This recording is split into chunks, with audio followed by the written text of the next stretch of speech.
Finally, my watch was complete. A piece I built with my own hands.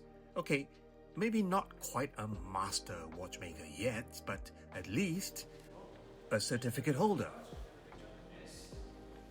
What did I take away from the experience? The world of the small is strange, difficult, and addictive. I understand watches differently now. I see the skill behind each beat. Watchmakers are superheroes in lab coats.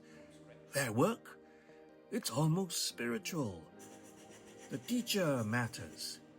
Michael's clarity and precision were everything.